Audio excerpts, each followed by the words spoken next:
looks like one of the Hondas. Actually, that's Ken Roxon's bike out front, and the man on it, the 48, Christian Craig, who got the call up from the Geico Honda. There he is, so inside the top 10. Absolutely, so a nice little setup here with Craig out front, then Webb and Musquin battling second and third. Cody Cooper in there.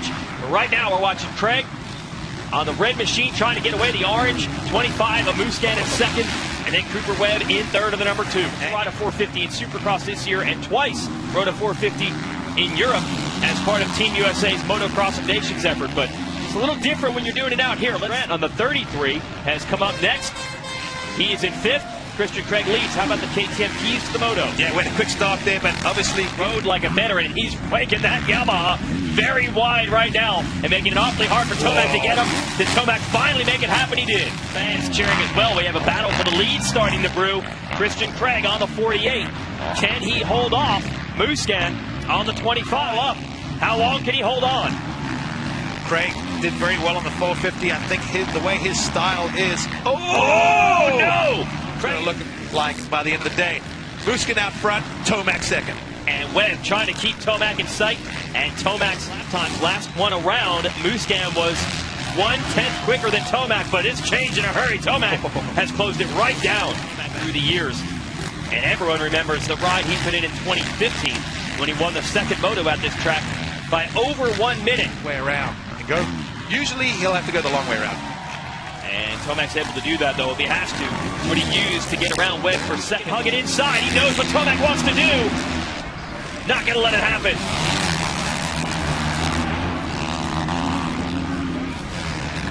Battle is on, and Eli Tomac is just able to squeeze past. In Supercross this year, could he bring that form to motocross? He has so far. Yeah, he sure has. It took several corners, back and forth, swapping lines, but look now that he's gotten by, already starting to stretch it out. Tried to challenge him this summer, and he's able to catch and pass them. That just makes this even more impressive, although he always... Musquin's got a good start at the 25, but Josh Grant sweeps through. But Tomac's so good in these opening few turns. We saw it in the first moto, not the greatest of starts, but put himself in about 4th position. Bad like Jason, whether you choose the outside if someone runs wide and basically block passes you, it can cost you some ground. There is Tomac. Those lines funnel together, so at some point someone's got to play chicken and back out. Oh, and then Vogel just like that. Just trying not to stall the bike or tip over in the corner. Tomac goes to work on Wilson again. Oh, almost off the track. Wow, that's a new line. Tomac's going, gee, well, he just did that. I won the first one. Let me give it a shot. Let me go around the outside. Inside. Wilson doing a great job. Wilson knew exactly where he wanted to go. Oh, this is great racing. Wilson looks over his shoulder. Wilson, keep it tight. Tomac to the inside. Keeps it tight. Wilson runs wide. Whoa. What a line from Tomac. I don't know if you've got to just, dig deep. Right now, Josh Grant looks like he's digging deep, but Marvin Musquin looks like he's in attack. Shot at Grant around the outside. It's going to be the inside, the next corner, and he takes the lead away. Oh, and the crowd erupts, and Grant goes straight back at him. Oh, point where neither Grant nor Tomac can catch him, and there's the shark. There he comes. Chugga, chugga, chew, chew. The guys that have a legitimate shot at the overall. And with that said, you could also say the championship sets the tone for the season. Easy on his teammate. Tomac's going to have to earn this pass. He made it easy there. I can tell that was a back move. Sorry about that. I think he is closing massively now. That mistake in the uphill definitely hurt. And suddenly, Tomac is there. Well, that did not take long. Before, Tomac's had some pretty incredible rides out here, so I think he's built himself quite the fan base. A lot of people want to see him do well as other riders. Tomac down the inside. This could be it. Tomac's got the line, but Musquin's on the inside of this next corner. He'll try to stand him up, and he does. Musquin's on the outside. Tomac has the line. Oh, no! And Musquin leaves the brakes. Wow, good job. And look at this. Tomac comes right back. On their feet. Just like we are at the moment. What's going to happen? They're going to cross over lines. Watch, Tomac will try and square it up. That you really didn't want behind you is breathing down your neck. Look at Tomac, different line, sticks his wheel in there. The crowd is up on their feet. Tomac's on that same line again. Can Musquin stay on the inside like he did the last time? Now Tomac's going to square it. A little bit of contact. I think has the deal done. He got a little aggressive there. Now he tries it again. He rode him all the way up the wall. Musquin comes back. Technically, Marvin would have the #1 or the red background. Look at this. Outside line. Oh. Unbelievable. Now Marvin, is he going to just try to use it? He's doing just that. Roger DaCosta and the rest of the team must be smiling with at least the effort and the fight he's put in, and the crowd. Throwing it sideways. Outside line for Tomac here. Can he run it? Musquin's going to grease the inside. Oh, yes, Tomac did it. Musquin over and over, and hats off to Musquin. Made a great race out of this. Just kept fighting, kept fighting. You give Eli Tomac the lead. He's lethal. See if he can bring it home. Trophies like that when I raced. Sorry, well. Man, that is incredible. That is awesome. Talk about a piece of history. He's going to go 1-1. Everyone wondering who will take over in Lucas Oil Pro Motocross. Eli Tomac takes over Hangtowns. We're underway in Southwick. And another good start for Baggett on the 4. But Musquin is going to try to edge him out of the 25. He went down, but this is where Musquin went down in the first moto right there. This time around, much better. He's got about... Has a state-of-the-art riding and training facility down in Florida, so he's got sand experience. And then how about this? You got the Rockstar Husqvarna riders of thinking, man, I'm not used to being behind these guys that long. Can he get it down here? And Martin Davalos didn't take the line away, which I think he should have. The rides hasn't raced at this track since 2011. It's missed so much time with injuries through the years. He's trying to get his racing legs back under him. And he's also trying to hold whatever he's doing is working. Absolutely. So try and mimic it as best you can. So Tomac's out of Colorado. Now, you wouldn't think Colorado is a place where you learn to ride sand, but he's actually doing about an extra couple football fields, worth of distance on the track. And still not too far behind Marvin. I was just going to three-way battle for the lead. And another outside for Tomac. It's not so fast in the corner, but down that straightaway, he picks up so much speed. He gets whatever distance off the track, as long as you don't gain an advantage, which clearly he didn't. And then it goes back to the creative line. It was Marvin that used that. 3 at this Red Bull Southwick National. Tomac is on a rail from about 10th place to get to 2nd. Can he get Musquin? Baggett leaves the door open, and, well, Tomac does what he normally does, go where the guy in front doesn't on Musquin. So, pivotal point, because Musquin needs every point he can get. This is a 6-point swing, because it's 3. And Baggett has dropped out of this battle. It is down to these two, and you can hear the fans of Southwick are loving it. First, they responded to the huge jump that Tomac out again. Most guys want to roll off and scrub the jump. Tomac figures he'll just find a new landing spot. And once again he goes, you can hear the New England fans. They're up on their feet. So plenty of time for Tomac to work on Musquin to make the pass. But the interesting thing about motocross, the longer you sit behind someone, the more sand. Conserve a little energy. It's hot, it's humid, the track is very rough. But for Musquin, he was down. He had to come from way back in the back. He used every ounce of energy he had.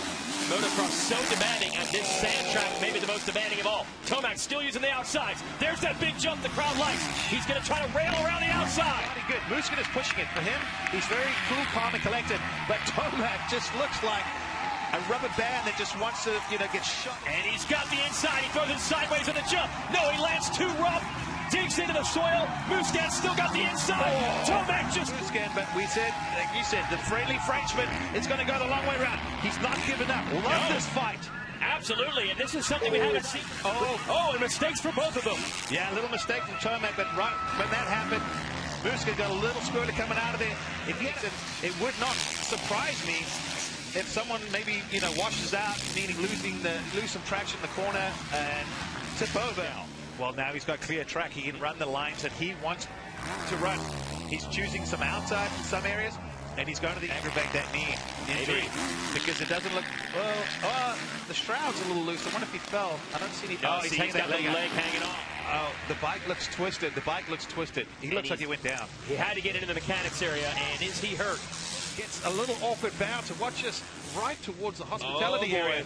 And that is a big get-off for Marvin Musquin.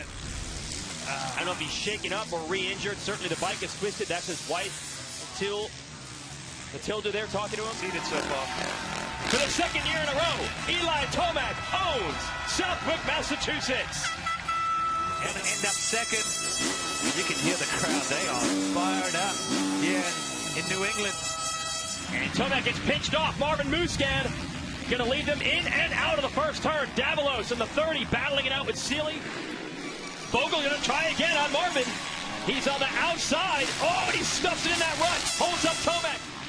But look at Bogle. He's all the way back to about 7th, 8th now. Well, I can't say Bogle didn't give it back coming through. I'm interested to see what Davalos can do. He's always been known for good starts, good sprint speed. Lately, he has had solid. Tomac is blitzing.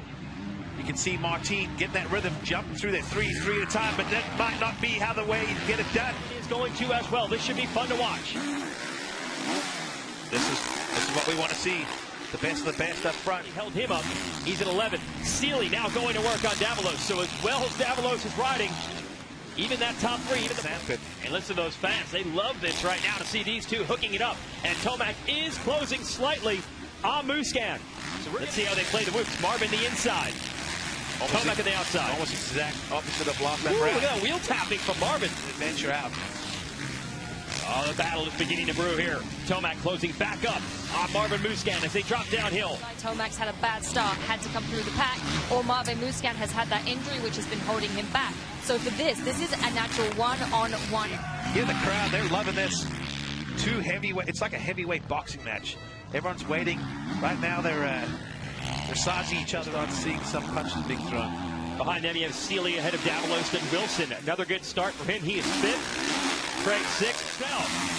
Yeah, Tomac almost ran up in the back of Musquin. He's going to get the wheels to the ground. Is he just going to run it in deep and make it happen? Oh, he's got nothing to back off over the inside by side. Marvin able to hold him off. Yeah, when Marvin came out of that turn, the rear came around and it kind of pitched the corner off, sort of closed it. The Marvin we see nowadays, as I like to say, the team leader of KTM Marvin, it's like, no, I'm leading. I don't ground. Just a little nudge there, but that could have put Tomac on the ground.